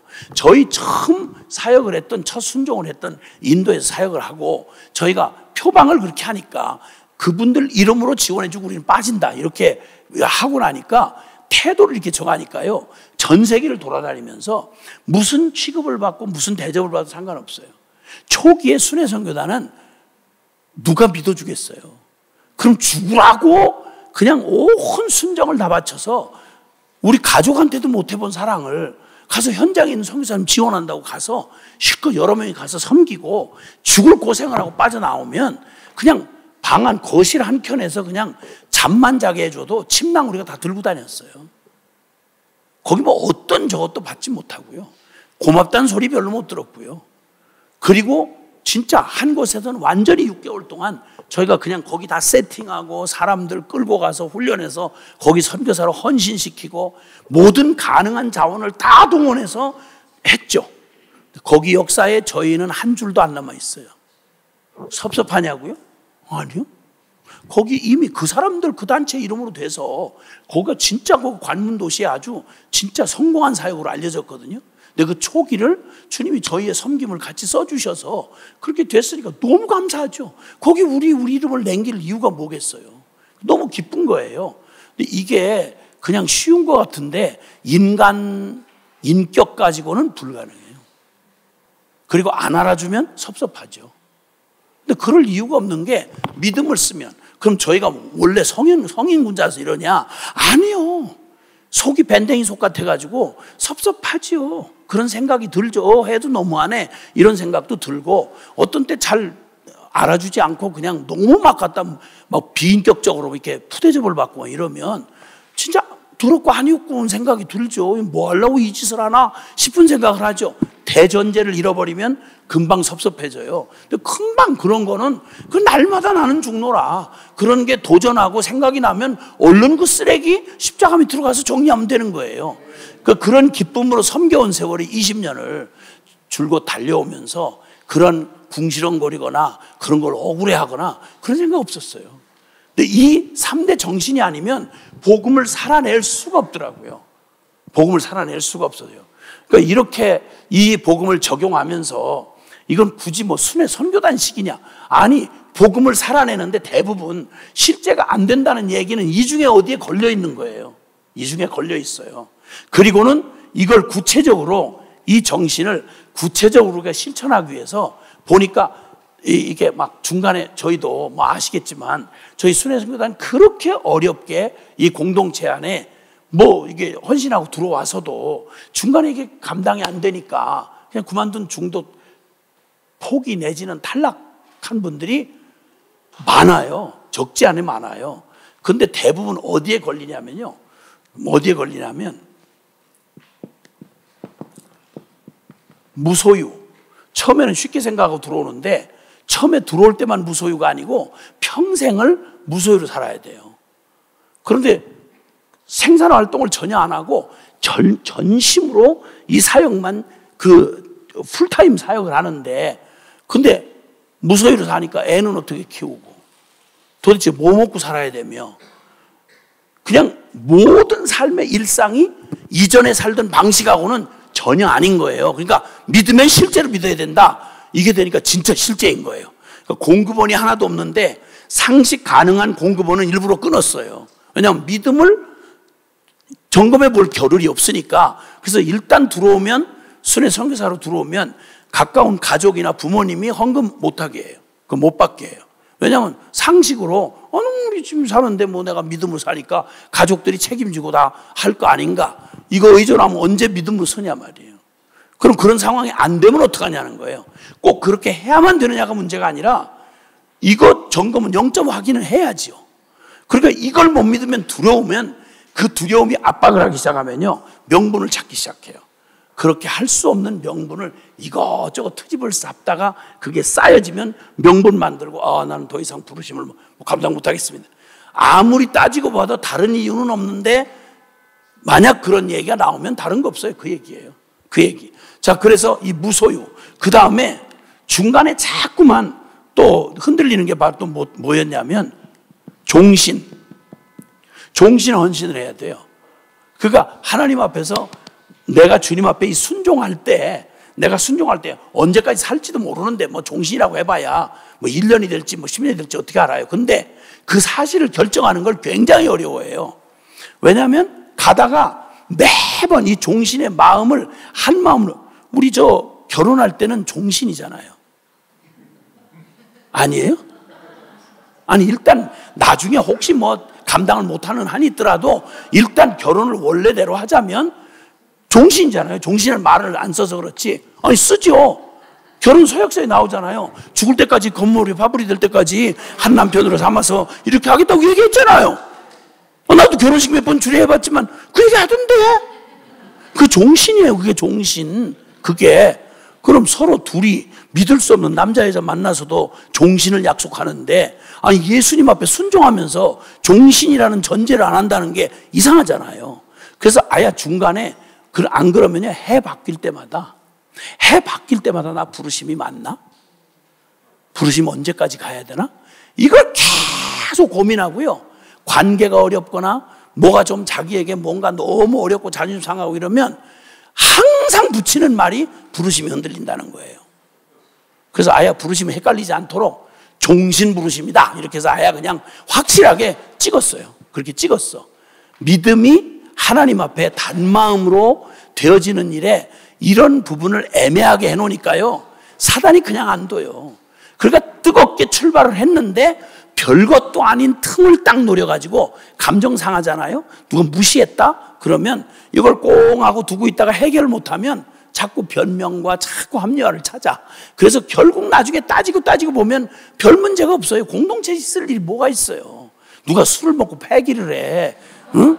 아니면 누가 도둑질을 해가. 공동체에서 일어날 일이 뻔해요. 매일 눈 뜨고 일어나면 매일 예수님 예배하고 찬양하고 뭐 계속 청소하고 농사이사 공사하고 매년 그밖에 없어요.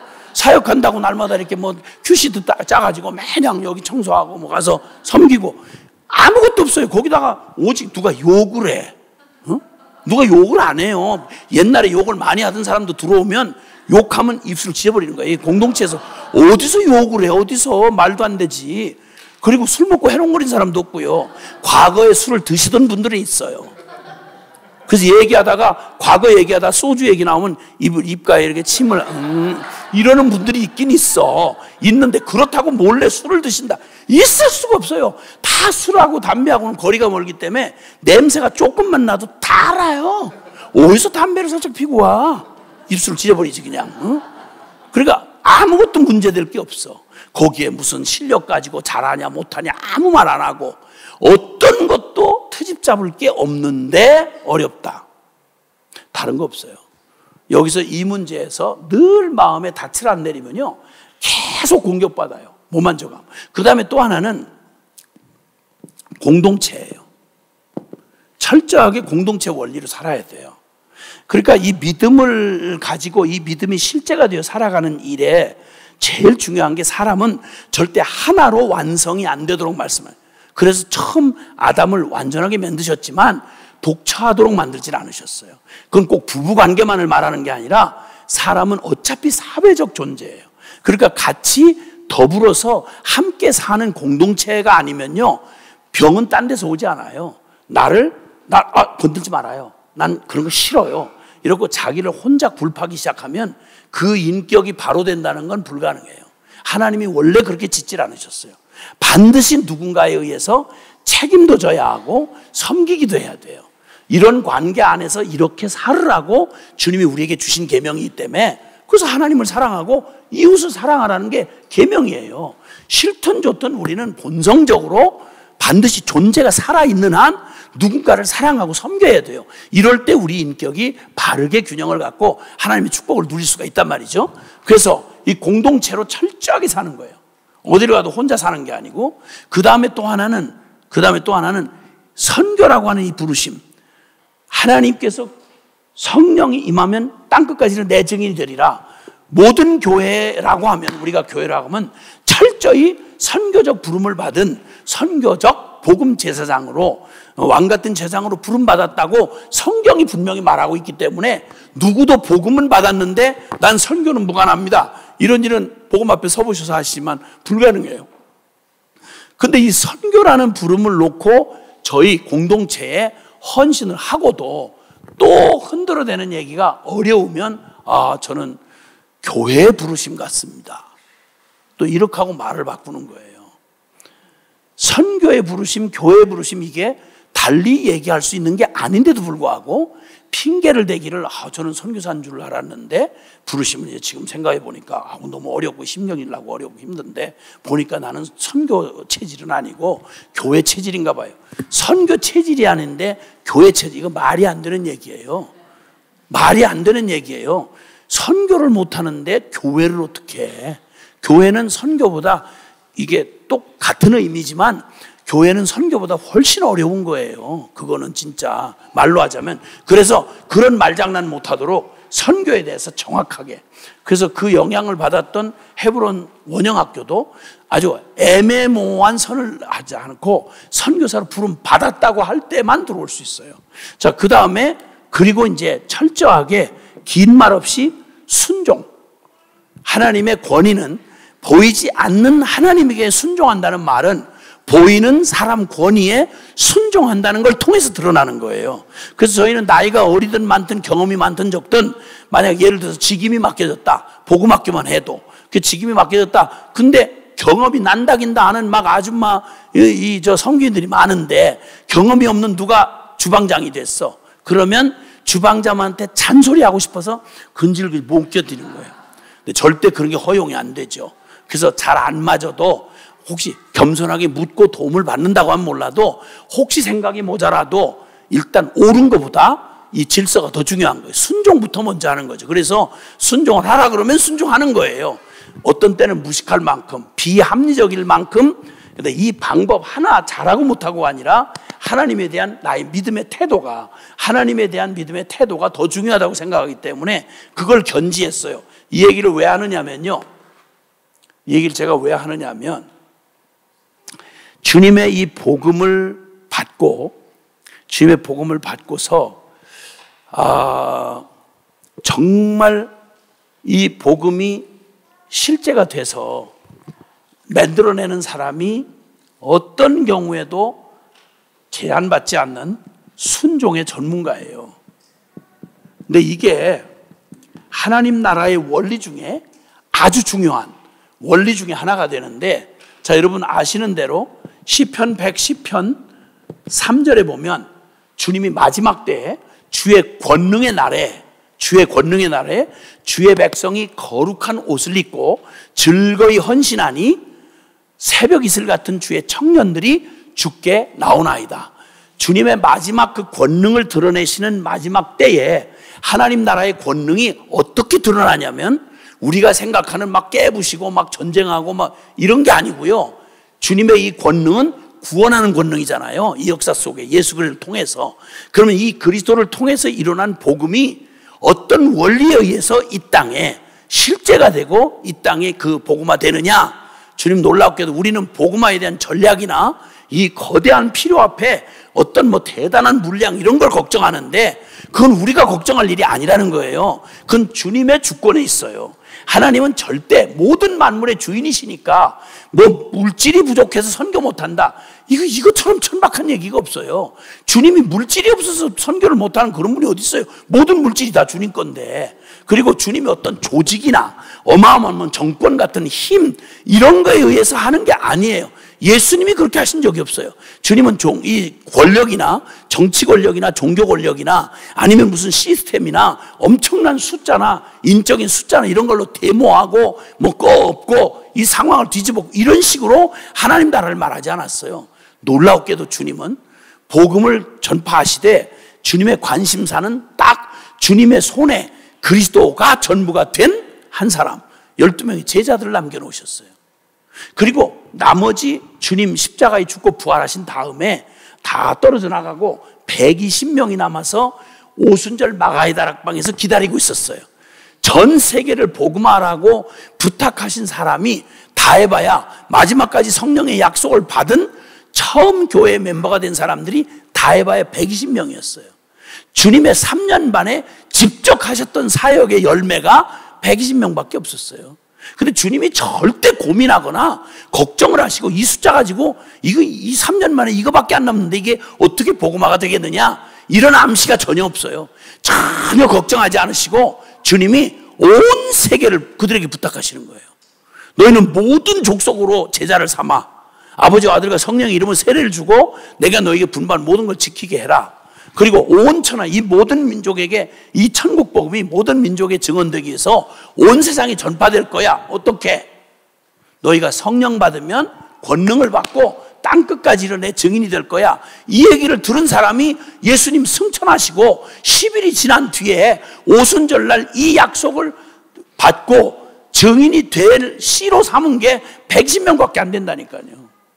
120명 가지고 무슨 일을 하겠냐고. 그 중에 대부분 도망가고 실패하고 넘어지고 자빠지고 자기의 실패와 무능을 제자들의 실패와 무능을 역사상 이 위대한 인류 역사를 맡길 사람들을 세우시려고 하면 권위를 주시려고 하면 저런 약점은 숨기셔야 될 거 아니에요.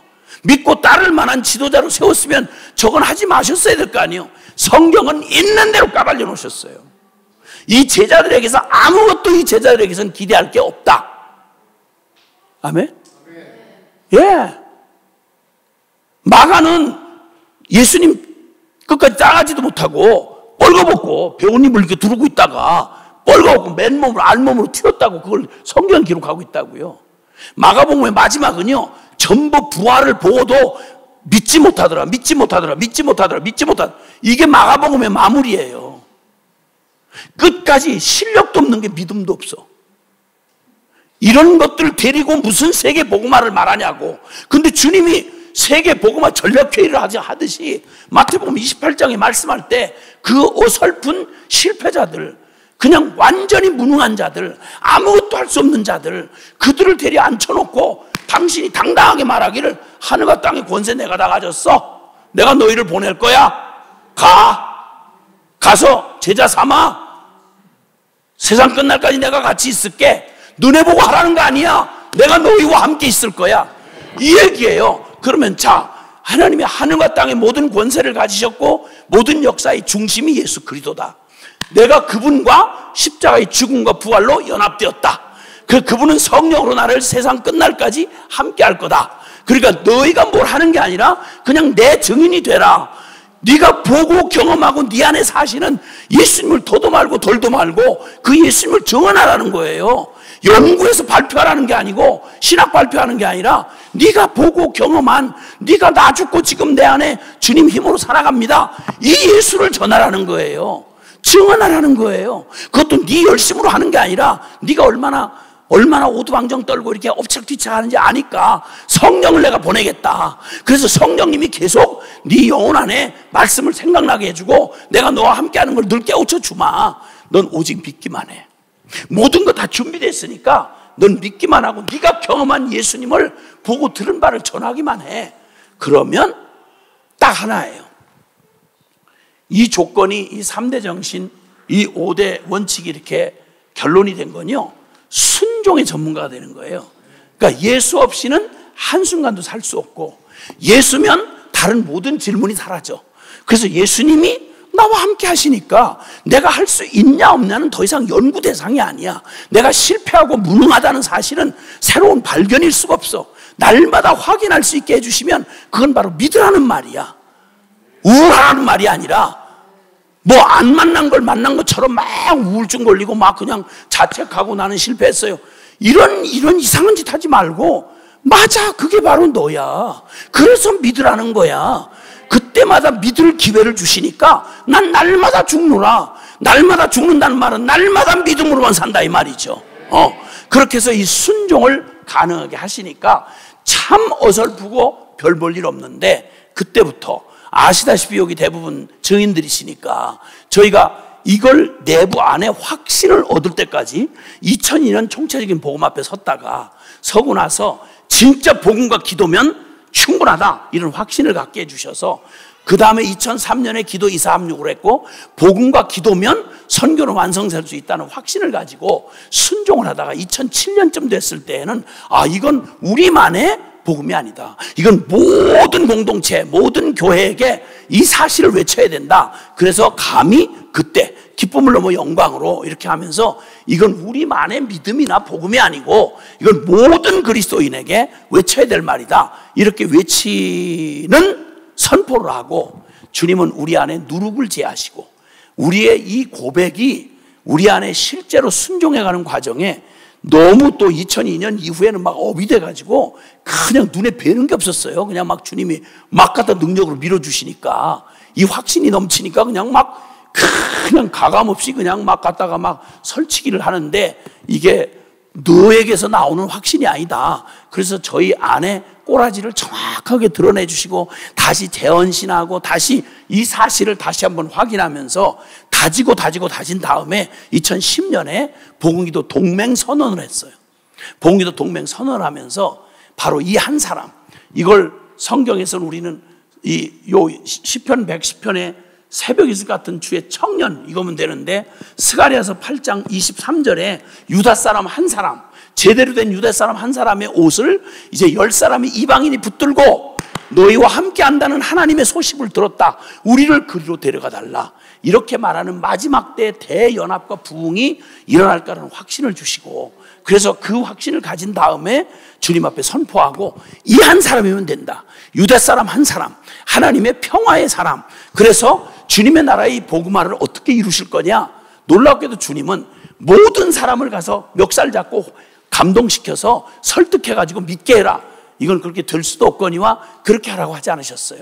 모든 이에게 복음은 선포는 하되, 가서 어느 마을에 가면 그 마을을 변화시킬 만한 준비된 제자가 있을 것이다. 평화의 사람이라고 하는 거. 그래서 그 집에 가서 평안이 있을지어다, 예수님이 그리스도다 라고 선포하면 준비된 사람이 그냥 환영해서 우리 가족이 듣겠습니다. 고넬료 집처럼, 그리고 루디아의 집처럼 기다렸다는 듯이 복음을 듣고, 그 사람들이 그 공동체 안에서, 그 마을 안에서 그들이 평화의 사람이 되고 그들이 복음의 관문이 되는 이런 역사로 주님이 준비해 놓은 사람들이 있다. 그러니까 너희는 그 사람을 찾아서 평안을 빌고, 안 받으면 발에서 먼지를 떨어버려라. 그리고 당당하게 하나님이 예비한 사람들을 통해서, 부르심을 받은 사람들을 통해서 그 일을 이루어갈 것이다.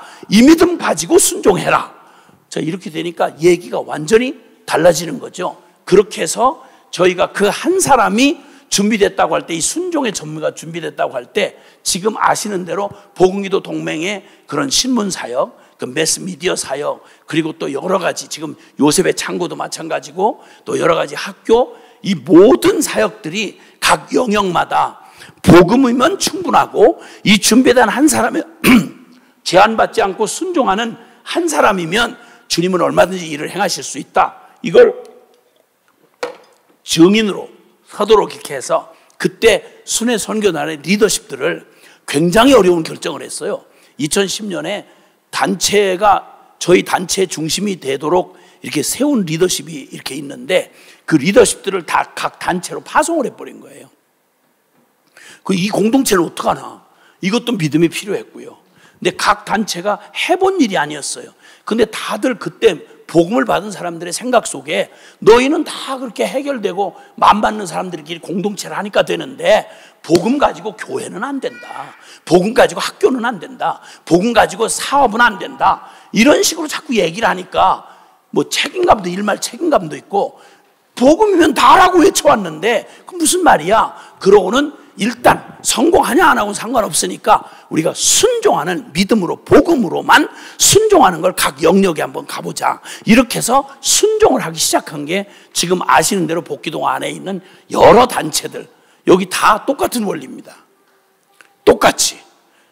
특히나 전문적인 영역이라고 생각하는 미디어 같은, 복음기도 신문 같은 경우는요, 그 순종을 진짜 두려워했어요.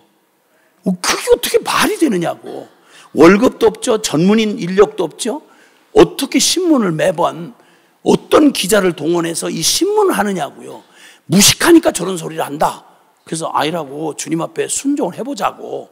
이렇게 해서 하나님이 지혜를 주셔가지고 지금까지 10년이 넘도록 세계에서 거의 유일할 거예요, 복음 기도 신문이.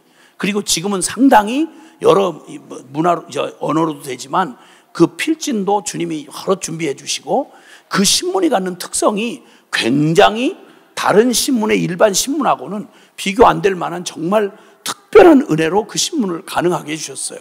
미디어 영역에도 이 복음이면, 순종의 사람이면 충분하다라고 하는 걸 이렇게 하다가, 이 모든 순종을 통해서 복음기도 동맹군들이 곳곳에서 이제 함께 나가서, 지금 여기 주인공들이 와 계시니까 그런데, 각 영역에서 특별한 무슨 의지나 굉장한 계획을 가지고 하신 건 아닌데, 단지 복음 안에서 서로 무슨 뭐 계획하고 짠 것도 아니실 텐데 나가서 정말 있는 바대로 복음의 증인이 되어서 그 몫의 일을 하고 있는 동안 어느덧 무슨 일이 일어나고 있는 거 아니? 동맹들이 자연스럽게 그 지역 안에서 하나님의 진짜 축복의 관문 역할을 하시는 거예요. 이게 사실은 평생을 제가 선교지에서 연합운동을 한다고 하면서 어떻게든지 연합이라는 열매를 맺으려고 애를 썼는데, 열매를 맺으려다가 열매를 맺으려고, 선교 완성의 부르심을 가지고 열매를 맺으려고 온 세계를 돌아다니면서 일단 우리 뭐든지 하여튼 연합만 합시다. 예수 다 믿고 선교사라고 하니까 연합하면 될 거 아니요? 라고 얘기해서 연합을 만들어내려고 했어요. 연합이란 열매를. 그때 주님께서 그렇게 가지고는 안 된다는 사실을, 이 부르심에 순종하는 거 하나는 주님이 기뻐 받으시고, 근데 그렇게 하려면, 열매를 만들려면 먼저는 씨가 바른, 나무가 바른 나무인지 바른 씨가 심겨졌는지를 확인해야 된다. 이 사실을, 이 원리를, 이 생명의 원리를 우리한테 거꾸로 하셔서 연합을 하려고 전 세계를 돌아다니면서 열매를 만들어내려고 하다가 와장창 깨져가지고 털썩 주저앉았을 때, 그때 주님이 가장 씨앗과 같은 총체적 복음 앞에 서게 하셨고, 그 복음에 딱 확신을 얻고 우리가 변화를 경험하니까, 말하자면 유대 사람 한 사람, 다른 건 모르겠는데 순회 선교단의 선교사들, 복음기도 동맹군들의 특징을 하나 꼽으라면 순종은 할 수 있어요. 다른 건 모르겠는데 순종은 해요. 그가 돈 문제도 아니고 뭐 다른 조건도 아니고 다른 게 아니라 이 순종 하나를 하나님이 받아내시기 위해서 사람들을 세우시더니 그 일에 순종하면서 각 영역에 실제 이런 증거들을 보게 하셨죠. 그리고 다시 복음 앞에를 감히 교계와 선교계와 한국 교단 앞에 공개적으로 이제 선포하기 시작했어요. 다시 복음 앞으로 돌아가지 않으면 우리의 모든 수고는 허사가 된다. 외친 게 이제 드디어 반응이 왔죠. 반응이 와가지고 저것들이 극단이다. 저것들은 성경대로 살 수 있다고 말하는 거 보니까 이단성이 있다. 이래가지고 이제 이단 시비가 교단별로 들어오기를 시작했고, 그래서 다시 복음 앞에 대회를 통해서 공식적으로 이 복음에 대한 외침을 하기 시작했어요. 이제사 3년 지나고 코로나에 형편없는 상황이 나오니까 이제서 도와달라는 거예요. 어떻게 해야 복음으로 돌아갈 수 있는지. 이 대답밖에는 없는데, 이 결론밖에 없는데 어떻게 우리가 복음으로 돌아갈 수 있는지, 이 복음이라고 하는 이 내용을 확인하게 하시고, 기도 2,3주에 올인하게 하시고, 그리고 복음기도 동맹을 만들게 하시고, 그리고 순종하게 하는데 원리는 딱 하나예요. 이 총체적인 복음. 그리고 주저없이 복음 앞에서 나의 실패와 무능을 직면해서 병든 자아의 죽음과, 그리고 오직 그리스도로 살아가는, 그리스도만이 우리의 전부가 되는 이 순종의 한 사람을 세우는 일을 주님이 그 긴 시간을 통해서 주님이 그렇게 받아내시고는, 이 단순한 전략도 아니고 돈도 아니고 다른 것도 아닌데 아무것도 없잖아요. 그런데 그냥 이 순종으로 순종을 하고 했는데, 이제 그때 딱 이제 마지막쯤 이렇게 다다랐을 때 우리에게 주님이 보여주신 이 결론은, 이게 더 온전하게 확증되려면 우리의 자녀들에게도 이게 건너가야 된다. 그래서 다음 세대에 대한 형편을 보게 하셨고, 공교육이 무너지고 교회 주일학교가 완전히 무너지고, 도대체 이 민족과 교회의 미래를 볼 수가 없는 이때에 이 다음 세대도 이 복음이면 충분하냐, 복음으로 그런 순종의 전문가를 만들 수 있겠느냐, 물을 게 없죠. 뭐 이건 주님의 결론이니까. 그래서 몇 차례 고민, 믿음이 부족해서 금방 단박에 순종을 못했습니다. 대안학교를 찾아보기도 하고, 그리고 홈스쿨링도 고민도 해보다가 주님 앞에, 아니 원형학교를 해라, 성경이 말하는 원형으로 돌아가라, 시킨 대로 한번 해보자, 순종 좀 해보자, 이게 딱 하나 했어요. 성경이 말하는 그대로 한번 순종 좀 해보자. 되고 안 되고는 떠나서 제대로 한번 순종 좀 해보자. 이렇게 해서 순종을 결정했는데 지금의 헤브론 원형학교가 된 거죠. 말도 안 되는 일이라는 걸 사람들이 지금 보면서도 그래요. 근데 말 안 되는 일을 주님의 능력으로 하신 거죠. 그래서 선교사로 주님 앞에 세워진 우리 용감한 정예병들이 선교사로 세워져서, 제가 아는 한, 제가 평생을 선교사 훈련하고 사람들 헌신자들하고 같이 살아온 제가 이만큼 준비된 자원을 훈련시켜본 적도 없고 그렇게 시키는 단체도 없어요. 어려서부터 초등학교 4학년부터 주님 앞에서 이 복음의 이 결론, 지금까지 얘기한 이 결론을 가지고 이게 열방을 살려내고 역사를 구원할 하나님의 지혜다라고는 이 확신을 가지고, 거기에 똑같은 원리로, 아시겠지만 헤브론 원형학교 선생님들 다 이 똑같은 무소유예요. 무소유. 월급이 없잖아요. 미래 보장도 없어요. 그리고 하루를 살다가 죽어도 종신이에요. 나 종신이라고 생각 안 했는데. 그런 선생님이 있어도 소용없어요. 왜냐하면 운명이 그렇게 되기 때문에. 그 다음에 공동체로 살아요. 공동체. 숨길 수가 없어요. 아이들을 교육하고 선생님이 딴짓해도 되는 이런 구조가 아니에요. 똑같이 24시간 함께 사니까 숨길 수가 없어요. 제자 훈련 안 시킬 수가 없어요. 그리고 철저하게 선교사라는 초점에서 빗나간 적이 없어요. 이렇게 해서 주님이 순종의 전문가를 세우시는 이 일을 우리의 다음 세대에도 주님이 더 의심하지 않도록 세워주셨어요. 할렐루야. 대학이라는 아성, 우상재단과 같이 온 국민이 거기 미쳐가지고 경배하는 대학이라는 것도 가치관 자체를 정면으로 충돌을 해서 헤브론 선교대학을 만들어서 주님 앞에서 우리가 대학이란 진정한 의미를 한번 순종 좀 해보자. 이 모든 일이 가능했던 건 딱 하나예요. 이 복음이 결론이 돼서 내가 아니라 주님 행하시는 일에 나 혼자가 아니라 공동체로 싫든 좋든 우리는 개인적으로 뭐 약속을 맺든 뭐 단체를 만들고 이걸 떠나서 이거 아무것도 아니라도 생명의 원리로 하나님이 우주적 그리스도의 몸된 공동체의 한 복음 안에서 한 공동체가 돼서 주님이 우리를 통해 우리의 순종을 통해서 하나님의 역사를 이루신다는 이 크고 변할 수 없는 그 진리를 보여주셨고 가르쳐 주셨고 그리고 확증해 주셨어요. 그리고 어설프지만 많은 과정을 거치지만 한 분 한 분이 이 순종의 길로 들어서는 과정을 진짜 주님이 포기하지 않으시고 여러분이 증인이시잖아요. 한 번에 대바닥 순종 안 하시잖아요. 웃음으로 그냥 웃고 말지요 그렇게 넘어가시려고 그러는 순종을 확실하게 한번 확 엎어져서 하면 좋으련만 저도 수많은 과정을 겪었고요. 선교사들도 많은 과정을 거쳐서 하고도 헷갈리고 왔다 갔다 하고 해요. 근데 전혀 걱정하지 않는 것은 하나님의 부르심과 은사에는 후회하심이 없느니라. 20대 젊은이들이 순회 선교사로 헌신하고 들어와서 지금은 다 머리가 희끗희끗하고 희끗희끗한 게 아니라 허예요. 언제 저렇게 나이를 먹었나 싶은데 벌써 20년 가까이들 됐더라고요. 하나님의 그 이 짧은 우리의 인생 여정에 주님이 개입하셔가지고 하나님의 크신 일을 우리 안에 이루시기 위해서 찾으시는 건 딱 하나더라고요. 하나님의 이 영원한 성경의 복음은 변하는 적이 없고 예수는 그리스도가 되신다는 이 영원한 진리 변하지 않고 그리고 이 성경의 전도를 통해서 우리의 전략이나 다른 어떤 방법이 아니라 하나님 앞에 준비된 하나님의 사람들 저와 여러분이 여기 있는 것처럼 똑같이 복음을 들었는데 여기 이 자리에 계시는 여러분이 있을 줄 누가 알았겠어요.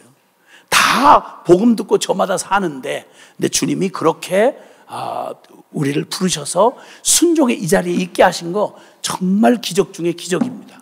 나 하나의 작은 순종이지만 이게 바로 하나님이 내 안에 이루시는 일을 전 우주에 동시에 이루실 수 있는 하나님의 사인입니다. 이 주님께서 바로 이 일을 가지고 하나님이 저는 지금 말씀을 정리를 하면서 하나님이 우리에게 진짜 필요한 게 있다면 바로 나의 실패와 무능을 직면할 용기, 더 직접적으로 말한다면 이제 복음에 이제 정말 그냥 비키지 마시고 정면으로 한번 복음 앞에 정면으로 부딪혀서 두려워하지 말고 주님 앞에서 정면으로 부딪혀서 나의 실패와 무능의 실체를 병든 자아의 실체를 정면으로 용기 있게 직면하시면요. 우리를 구원을 얻게 하는 믿음도 그 믿음이지만 이 받은 바의 믿음을 매일 날마다 죽는 걸 자랑 삼고 그걸 원리로 삼아 살아갈 수 있는 동일한 믿음이에요. 그래서 처음 믿음이 그 다음 믿음을 만들어내는 거죠. 복음 앞에 설 때 그 믿음이 모든 삶에서 복음을 누리는 유일한 길이에요. 그 이하는 없어요. 순회 선교사 이하의 그런 헌신은 없어요. 복음의 헌신은 순회 선교단만의 특별한 게 아니고 사실 이 이하의 믿음으로 살아간다는 복음이 있을 수가 없어요. 근데 이 얘기를 그렇게 일반적으로 교회에서 이걸 말하고 받기가 그렇게 어렵더라고요. 문제는 다른 데 있지 않아요. 많은 분들이 교회에서 교단에서 이렇게 묻는 그분들에게 얘기하는 알아듣지를 못하는데 그냥 얘기하는 건 요 작은 차이가 우리 다 교리로 다 알아요. 근데 이게 실제가 되지 않는 차이가 바로 뭐냐면 복음의 문제가 아니라 그 복음을 받는 내가 나의 실체를, 당신의 실체를, 무능과 실패할 수밖에 없는 존재인 처절한 나의 실체를 직면해라. 직면해라. 바뀌지 않는 그 썩은 가치도 복음 앞에 직면해라. 벌거벗은 게 내가 하늘나라를 구하는지 이 땅을 구하는지 영을 구하는지 육을 구하는지 변명하지 말고 직면해라. 무엇 때문에 내가 자꾸 둘러 변명을 하고 자꾸만 차선의 길을 자꾸 찾는지 주저하지 말고 좀 직면해라. 그러면 하나님 앞에서 진짜 그리스도만 남는 사람, 순종이 자기의 모든 대답이 되는 사람, 순종의 전문가가 되면, 그러면 주님께서 그분의 능력으로 우리의 작은 순종을 주님께서 받아 쓰셔서 우리가 연합을 이루려고 해도 이루어지지 않아요. 그러나 복음 앞에 저렇게 죽고 다시 산 사람들은 굳이 따로 한 팀 안 만들어도요, 이름 안 붙여도 함께 주님께서 동역하도록 쓰지 않을 수가 없어요. 이 주님의 완전한 해답이 지금 이 답답한 한국교회, 그리고 가로막혀 있는 세계 열방의 상황들이 막혀 있는 것 같지만, 그러나 걱정하실 필요가 없어요. 왜냐하면 초대교회 생각해 보세요. 아무도 없었어요. 교회가 생긴 게 역사에 처음으로 생겼을 때 가장 저항적인 유대교라고 하는 그 핍박을 받으면서 아무 데도 어떤 문화에도 어울리지 않아요. 모든 게 이방인이든 유대인이든 다 거슬리고, 그리고 미련한 게 십자가의 복음이었어요.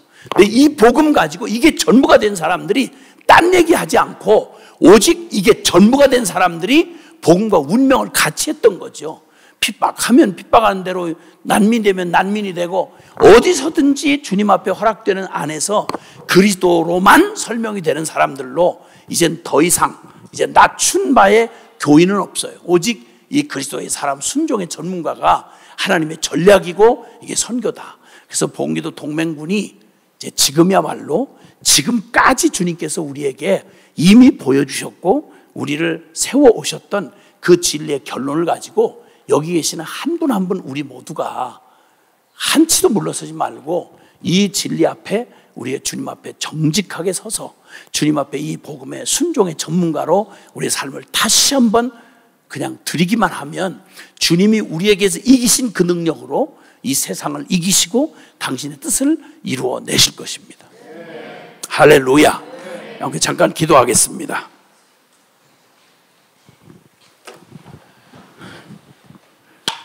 우리 서로가 서로에게 하나님의 기적의 증인들이 돼서 여기 이르러 여기 있습니다.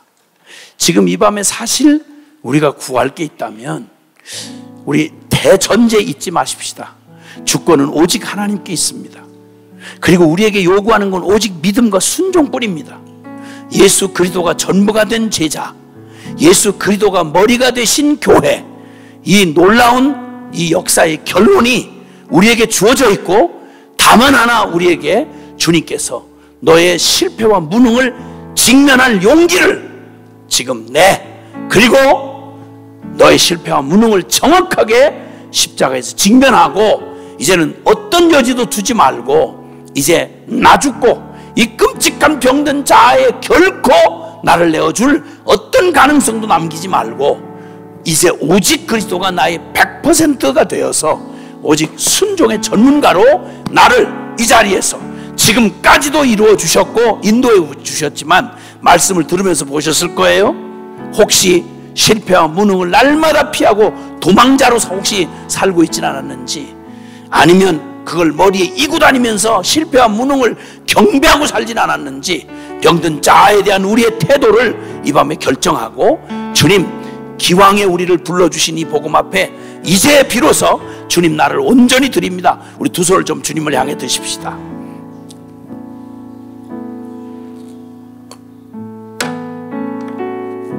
주님, 제가 저의 삶에 찾아오신 그리스도를 온전히 받아들이지 못했다는 거, 이거 수치입니다. 주님, 나의 병든 자아의 실패와 무능을 처절하게 보여주시고, 그래서 이제는 주님 단 한순간도 거기에 기울이거나 연민을 두거나 여지를 남기지 아니하고 오직 나 죽은 십자가에서 그리스도를 전부로 받아 이제는 모든 자아의 근심과 걱정과 계산과 이 모든 두려움을 십자가의 죽음과 함께 날마다 던져버리고 이제는 오직 주님만이 나의 전부가 되어주옵소서.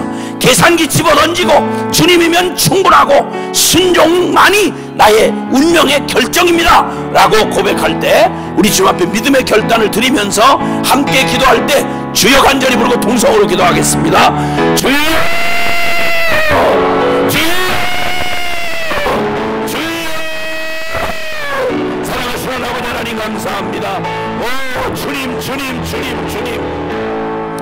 오 주님 감사합니다. 야 주여, 주여, 주여. 내 영혼을 주님, 주님의 거룩하신 십자가 앞에 벌거벗은 내 영혼을 믿음의 아버지 하나님 온전히 화합하지 못한 채 실패와 무능이 두려워 오 주님 도망가러 살았던 주님 이제는 십자가 앞에 끌고 와서 그의 죽은 사실을 다시 한번 믿음으로 취하고 주님이 이제 더 이상 이 실패와 무능을 자기 연민과 자아사랑으로 오 주님 머리에 이고 다니는 비참한 짓 끝장냈습니다. 주님 이제는 오직 주님만이 나의 주 하나님이시며 주님 나의 전부이십니다.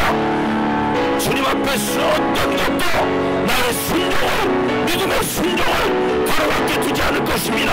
주님 나의 주님이 되어주시고 오 주님 내 영혼 안에 하나님의 거룩한 영광을 마음껏 풀어내 주시옵소서. 주님 주님 주님 주님 오 주님 오 주님 주님 나의 실패와 무능이 드러날까봐 두려워 전전긍긍하던 여전히 나의 것을 붙들고 자존심을 붙들고 그리고 연민을 붙들고 연연하던 나는 죽었습니다. 오직 주님만이 나의 전부이시기에 할 수 있고 없고 없이 오직 주님 말씀하시면 순종할 것이며 나의 모든 살과 죽음이 주님 손에 있음을 고백합니다. 사랑하신 아버지 하나님 감사합니다. 주여 주여 주여 주여 주여 주여 오 주님 당신의 위대하고 놀라운 그 사실을 나타내 주시고 이루어 주시옵소서. 오 주님 오 주님 오 주님 나의 약함을 자랑합니다. 오 주님 모든 걸 잃어버리고 내 삶으로 여기고 오직 주 안에서만 발견되기를 원합니다. 사랑하신 아버지 하나님 사랑하신 하나님 아버지 너무 무거웠더랬습니다. 너무 두려웠었습니다. 주님 어떤 때는 너무 외롭기도 했습니다. 주님 나의 실패와 무능을 직면할 용기가 없어서 두려움에 전전긍긍하며 방어하고 그리고 자존심을 세울 근거를 찾으려고 전전긍긍하고 사람들의 인정과 평판에 목마르고 나의 연민에 사로잡히며 자아사랑과 애착에 오 주님 나를 내어주었던 이 불쌍하고 가련한 나 두려움에 떨게 했던 악하고 더러운 사단이 거짓말쟁이 속이는 자 너는 떠나가 멸할지어다. 나는 그리스도와 함께 죽었음을 선포한다. 너는 아무것도 더 이상 나를 혼미케 할 게 없다. 나를 까발리면 까발리고 나를 드러내면 드러내라. 나는 그리스도와 함께 죽었음을 선포한다. 주님 이 실패와 무능은 당연히 나의 하나님 떠났던 내 자아의 비참한 나의 현실이었고 실제였습니다.